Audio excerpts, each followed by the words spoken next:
नमस्ते बच्चों, मेरा नाम लकी आहूजा है और मैं आपको कक्षा 12 की समाजशास्त्र का अध्यापन करवा रही हूँ। तो बच्चों, कक्षा 12 की समाजशास्त्र में हम हमारी प्रथम पुस्तक भारतीय समाज का अध्ययन कर रहे हैं और इस पुस्तक के चतुर्थ अध्याय को पढ़ना हम प्रारंभ कर चुके थे। और हमारी पुस्तक का चतुर्थ अध्याय, जिसका नाम है बाजार एक सामाजिक संस्था के रूप में, इसके अब तक हम 2 भाग पूर्ण कर चुके हैं और आज हम इस अध्याय के तीसरे भाग को समझने जा रहे हैं। और ये जो तीसरा भाग है उसका नाम है पूंजीवाद एक सामाजिक व्यवस्था के रूप में। तो पिछले 2 भागों से हम इस चर्चा को जारी रखे हुए हैं कि जो बाजार है या अर्थव्यवस्था है वो भी सामाजिक संस्था का एक अभिन्न हिस्सा है, या उसे भी हम समाजशास्त्रीय परिप्रेक्ष्य से जान सकते हैं, समझ सकते हैं। तो उसी संदर्भ में आज हम पूंजीवाद की चर्चा करने वाले हैं कि कैसे पूंजीवाद भी सामाजिक व्यवस्था का एक रूप है या इसका एक हिस्सा है। पूंजीवाद को एक सामाजिक व्यवस्था के रूप में समझना। आधुनिक समाजशास्त्र के संस्थापकों में से एक कार्ल मार्क्स आधुनिक पूंजीवाद के आलोचक भी थे। तो हमारा जो विषय है समाजशास्त्र, उस आधुनिक समाजशास्त्र के जो संस्थापक थे उनमें एक प्रमुख थे कार्ल मार्क्स। और उन कार्ल मार्क्स जो थे उनका विचार जो था वो आधुनिक पूंजीवाद के खिलाफ था, यानी ये उसके आलोचक थे।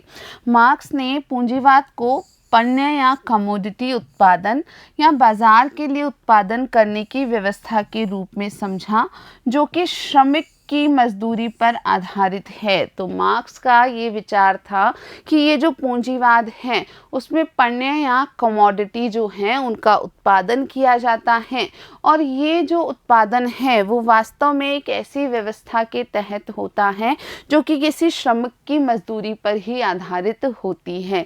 तो मार्क्स ने श्रमिक की जो मजदूरी है उस पर अपना ध्यान रखा और उनका मानना था कि इस पूंजीवाद के दौरान हम पण्य का उत्पादन करने के लिए, कमोडिटी प्रोड्यूस करने के लिए श्रमिक की मजदूरी का फ़ायदा उठाते हैं। मार्क्स ने लिखा है कि सभी आर्थिक व्यवस्थाएं सामाजिक व्यवस्थाएं भी हैं। ये बहुत महत्वपूर्ण बिंदु है बच्चों, हमें याद रखना होगा कि कार्ल मार्क्स ने ही इस बात को लिखा है कि सभी आर्थिक व्यवस्थाएं सामाजिक व्यवस्थाएं भी हैं, यानी कोई ऐसी आर्थिक व्यवस्था नहीं हो सकती जो सामाजिक व्यवस्था ना हो।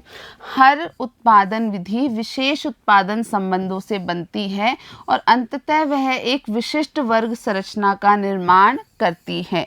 तो कोई भी उत्पादन संबंधी विधि हो वो विशेष उत्पादन संबंधों से ही बनती है। किसी विशेष प्रकार के उत्पादन संबंध वहाँ सम्मिलित होते हैं और अंततः इस प्रकार वह उत्पादन विधि विशिष्ट वर्ग या संरचना का निर्माण करती है। मार्क्स ने इस बात पर जोर दिया कि अर्थव्यवस्था चीज़ों से नहीं बल्कि लोगों के बीच रिश्तों से बनती है, जो उत्पादन की प्रक्रिया के द्वारा एक दूसरे से जुड़े होते हैं। ये खास बात भी कार्ल मार्क्स ने ही बताई कि कोई भी अर्थव्यवस्था चीज़ों से नहीं बनती है, वस्तुओं से नहीं बनती है, बल्कि लोगों के बीच रिश्तों से बनती है। और कैसे लोग जो आपस में एक दूसरे से उत्पादन की प्रक्रिया के द्वारा जुड़े होते हैं। तो मार्क्स का ये विचार था कि जो अर्थव्यवस्था है वो विभिन्न वस्तुओं की प्रणाली नहीं है, वस्तुओं से मिलकर के अर्थव्यवस्था नहीं बनती है, लोगों के आपसी संबंधों से मिलकर के अर्थव्यवस्था बनती है। पूंजीवादी उत्पादन विधि के अंतर्गत मजदूरी या श्रम भी एक बिकाऊ सामान बन जाता है, क्योंकि मजदूरों को अपनी श्रम शक्ति को बाजार में बेचकर ही अपनी मजदूरी कमानी है। तो मार्क्स ने अपना पक्ष इस बारे में इस रूप में रखा कि यदि हम पूंजीवादी अर्थव्यवस्था की, पूंजीवादी उत्पादन विधि की बात करते हैं तो यहाँ पर जो श्रम है या जो मजदूरी है वो भी एक बिकाऊ सामान की तरह है, वो भी एक प्रकार का बिकाऊ सामान बन जाता है, क्योंकि जो मजदूर हैं उन्हें अपनी श्रम शक्ति को बेचकर, यानी अपना श्रम लगाकर अपने परिश्रम को बेच कर के ही मजदूरी कमानी पड़ती है। इस तरह दो आधारभूत वर्गों का गठन होता है, पूंजीपति जो उत्पादन के साधनों जैसे कारखानों के मालिक हैं, और श्रमिक जो अपना श्रम पूंजीवादियों को बेचते हैं। तो मार्क्स ने अपना विचार प्रकट किया कि इस प्रकार से किसी भी समाज में दो आधारभूत वर्गों का संगठन या गठन होता है। एक पूंजीवादी व्यवस्था में एक वर्ग होता है पूंजीपति, जिनका कि उत्पादन के साधनों पर अधिकार होता है, और दूसरा वर्ग होता है श्रमिक, जो कि उन पूंजीपतियों को अपना श्रम बेचा करते हैं। पूंजीपति वर्ग को इस व्यवस्था से मुनाफा होता है, क्योंकि वे श्रमिकों को उनके काम के बराबर दाम नहीं देते हैं। ऐसा करते हुए वो उनके श्रम से अतिरिक्त मूल्य निकाल लेते हैं। तो मार्क्स ने अपनी इस विचार को प्रस्तुत किया कि इस पूरी व्यवस्था में वास्तव में पूंजीपति वर्ग को मुनाफा हो पाता है।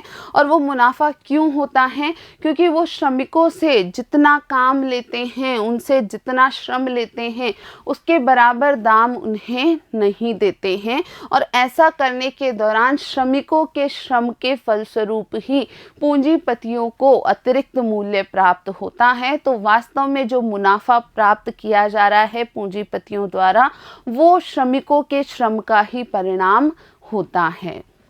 वस्तुकरण या पन्नीकरण और उपभोग। तो बच्चों, अब हमको एक नया टर्म है, एक नया शब्द है वस्तुकरण या पणीकरण, उसे हमें समझना है। तो पणीकरण या वस्तुकरण क्या होता है, जान लेते हैं। पणीकरण, कमोडिटाइजेशन, तब होता है जब कोई वस्तु बाजार में बेची खरीदी ना जा सकती हो और अब वह बेची खरीदी जा सकती है, अर्थात अब वह बाजार में बिकने वाली एक चीज़ बन गई है। तो किसी वस्तु के कमोडिटाइजेशन या पणीकरण की जब हम बात करते हैं, तो उसका आशय ये है कि कोई वस्तु जब पहले बाजार में खरीदी बेची न जा सकती हो, लेकिन अब कुछ ऐसा परिवर्तन आया हो कि अब उस वस्तु का बाजार में लेन देन हो रहा हो, उसे खरीदा बेचा जा सकता हो, तो उस वस्तु के पणीकरण की या कमोडिटाइजेशन की बात हम करते हैं। जैसे श्रम और कौशल अब ऐसी चीज़ें हैं जो खरीदी व बेची जा सकती हैं। तो इस वस्तुकरण या पणीकरण का एक उदाहरण है श्रम और कौशल, जो अब खरीदे और बेचे जाते हैं। समकालीन भारत में हम देख सकते हैं कि कुछ चीज़ें या प्रक्रियाएं जो पहले बाज़ार का हिस्सा नहीं थी, अब वह बाज़ार में मिलने वाली वस्तुएं हो गई हैं। इसी रूप से हम समकालीन भारत में कुछ अन्य उदाहरण भी देख सकते हैं। कुछ ऐसी वस्तुएं या प्रक्रियाएं जो पहले बाज़ार का हिस्सा नहीं हुआ करती थी, लेकिन आज वे बाज़ार का हिस्सा हो चुकी हैं। जैसे पारंपरिक रूप से पहले विवाह परिवार के लोगों द्वारा तय किए जाते थे, पर अब व्यावसायिक विवाह ब्यूरो की भरमार है, जो वेबसाइट्स या किसी और माध्यम से लोगों का विवाह तय कराते हैं और इसका मेहनताना लेते हैं। तो बच्चों, इस कमोडिटाइजेशन का या पणीकरण का एक उदाहरण यहाँ आपके समक्ष है कि हमारे देश में पहले विवाह सिर्फ परिवार के लोगों द्वारा तय कर दिए जाते थे, परंतु अब कई सारे व्यावसायिक विवाह ब्यूरो या मैरिज ब्यूरो हैं, जो कि या तो वेबसाइट्स के माध्यम से या किसी अन्य माध्यम से लोगों के विवाह तय करते हैं और इसके बदले में स्वयं मेहनताना प्राप्त करते हैं। तो अब विवाह कराना जो है वो कार्य भी एक कमोडिटाइजेशन के अंतर्गत आ चुका है। दूसरा उदाहरण है अनेक निजी संस्थान जो व्यक्तित्व संवारने, अंग्रेजी बोलना सिखाने और अन्य चीज़ों के लिए पाठ्यक्रमों को चलाते हैं, जो कि विद्यार्थियों को, अधिकांश मध्यम वर्गीय नौजवानों, समकालीन विश्व में सफल होने के लिए आवश्यक सांस्कृतिक और सामाजिक कौशल को सिखाते हैं। तो बच्चों, इसी पणीकरण का दूसरा उदाहरण है ऐसे निजी संस्थान जो व्यक्तित्व संवारने, अंग्रेजी बोलना सिखाने सिखाने आदि का कार्य करते हैं, जिसे हम पर्सनालिटी डेवलपमेंट इंस्टीट्यूट्स के नाम से जानते हैं। तो ऐसे संस्थान विशेष प्रकार के पाठ्यक्रम चलाते हैं और ऐसे पाठ्यक्रम उन विद्यार्थियों को, विशेषकर मध्यम वर्गीय नौजवानों को तैयार करते हैं समकालीन विश्व में सफल होने के लिए। वहाँ पर जो आवश्यक सांस्कृतिक और सामाजिक कौशल चाहिए होता है, वो आवश्यक सामाजिक और सांस्कृतिक कौशल वो अब प्रदान करते हैं। तो ये व्यक्तित्व संवारना, अंग्रेजी बोलना लिखना सिखाना या अंग्रेजी को अपनी जो दैनिक जीवन की भाषा है उसमें उपयोग लेने की जो प्रक्रिया है, इन सभी को सिखाने के भी अब पाठ्यक्रम चलते हैं और ये भी एक प्रकार के पणीकरण का ही उदाहरण है। अब बच्चों एक क्रियाकलाप आपको यहाँ करना है, तो देखिए क्या क्रियाकलाप करना है। पणीकरण बड़ा शब्द है जो सुनने में जटिल लगता है, पर जिन प्रक्रियाओं की तरफ वो इशारा करता है उनसे हम परिचित हैं और वे हमारे दैनिक जीवन का हिस्सा हैं। एक साधारण सा उदाहरण है बोतल का पानी। शहर या कस्बे में, यहाँ तक कि अधिकांश गांवों में भी बोतल का पानी खरीदना अब संभव है। अनेक कंपनियां हैं और अनेक ब्रांड के नाम हैं जिनसे पानी की बोतलें पहचानी जाती हैं। तो बच्चों ये तो बिल्कुल एक ताज़ा उदाहरण है पणीकरण का। तो ये एक ऐसा उदाहरण है जो बताता है कि कैसे कुछ वस्तुएं जो पहले बाज़ार में खरीदी बेची नहीं जाती थी, वो अब बाज़ार में खरीदी बेची जाने लगी हैं। तो बोतल का पानी आप लोगों ने भी अब इस चीज़ को देखा होगा, हो सकता है स्वयं भी उपयोग लिया हो। तो किसी भी शहर में या कस्बे में, यहाँ तक कि गाँवों में भी बोतल का पानी आसानी से उपलब्ध है। अलग अलग पैकेजिंग में ये उपलब्ध होता है। कई सारी कंपनियां हैं जो ये बोतल का पानी उपलब्ध कराती हैं। तो बच्चों ये पानी की बोतल का अब बाज़ार में होना वास्तव में क्या प्रदर्शित करता है? पणीकरण को ही प्रदर्शित करता है। पर यह एक नई प्रघटना है जो 10-15 साल से ज़्यादा पुरानी नहीं है। मुमकिन है कि आप खुद उस समय को याद कर सकते हैं जब पानी की बोतलें नहीं बिका करती थी। तो इस मामले में आप तो अब काफ़ी छोटे हैं, तो शायद आप तो याद ना कर पाओ कि हाँ एक ऐसा ज़माना हुआ करता था जब हम कोई भी व्यक्ति किसी को भी पीने का पानी के लिए मना नहीं किया करता था और लोगों को कभी भी आने जाने के दौरान पानी की बोतल खरीदने की आवश्यकता नहीं होती थी। लेकिन आज जब भी हम यात्रा करते हैं तो यात्राओं के दौरान अक्सर हम अपने रास्ते में पानी की बोतल खरीद ही लेते हैं। तो इस बारे में आपको बड़ों से पूछना है, बड़ों से पूछो, उनसे बातचीत करो। माता पिता की पीढ़ी के लोगों को अजीब लगा होगा और आपके दादा दादी के ज़माने में तो इसके बारे में बिरले लोगों ने ही सुनाया सोचा होगा। तो आपको बातचीत करनी है अपने माता पिता और उनके जो समकक्ष हैं या उस ज़माने के जो कुछ लोग हैं उनसे, और इसी प्रकार आपके दादा दादी या उनके ज़माने के कुछ लोग जो हैं उनसे आपको बातचीत करनी है कि क्या उनके ज़माने में भी इस प्रकार पानी की बोतलें बिका करती थी बाज़ार में। तो निश्चित ही वो आपको ये बताएंगे कि नहीं, ये सुनना समझना बहुत कठिन है कि पानी की बोतल भी बाज़ार में बिका करती है। ऐसा सोचना भी कि पेयजल के लिए कोई पैसा मांग सकता है उनके लिए अविश्वसनीय होगा, पर आज यह हमारे लिए आम बात है। एक साधारण सी बात, एक वस्तु जिसे हम खरीद या बेच सकते हैं, इसी को पणीकरण या कमोडिटाइजेशन, कमोडिफिकेशन कहते हैं। एक प्रक्रिया जिसके द्वारा कोई भी चीज़ जो बाज़ार में नहीं बिकती हो वह बाज़ार में बिकने वाली एक वस्तु बन जाती है और बाज़ार अर्थव्यवस्था का एक भाग बन जाती है। पूंजीवादी समाज की एक अन्य महत्वपूर्ण विशेषता है कि उपभोग अत्यधिक महत्वपूर्ण हो जाता है और इसके सिर्फ आर्थिक कारण नहीं है बल्कि इसका एक प्रतीकात्मक अर्थ है। तो यदि हम पूंजीवादी अर्थव्यवस्था की बात करते हैं तो हमारे इन पूंजीवादी समाजों की एक महत्वपूर्ण विशेषता ये होती है कि उपभोग अब बहुत महत्वपूर्ण हो जाता है। यानी हम किन चीज़ों का उपभोग कर रहे हैं, कंज्यूम कर रहे हैं, ये अब बहुत महत्वपूर्ण हैं और इनका कारण सिर्फ आर्थिक नहीं है बल्कि इनका एक प्रतीकात्मक कारण भी होता है। आधुनिक समाजों में उपभोग एक महत्वपूर्ण तरीका है जिसके द्वारा सामाजिक भिन्नता का निर्माण होता है और उन्हें प्रदर्शित किया जाता है। तो आज के समाज में, आधुनिक समाज में कौन कैसी वस्तुएं इस्तेमाल कर रहा है या उपभोग कर रहा है, ये भी सामाजिक भिन्नता को प्रदर्शित करता है या किसी व्यक्ति विशेष की जो सामाजिक परिस्थिति है उसको इंडिकेट करता है, उसको प्रदर्शित कर पाता है।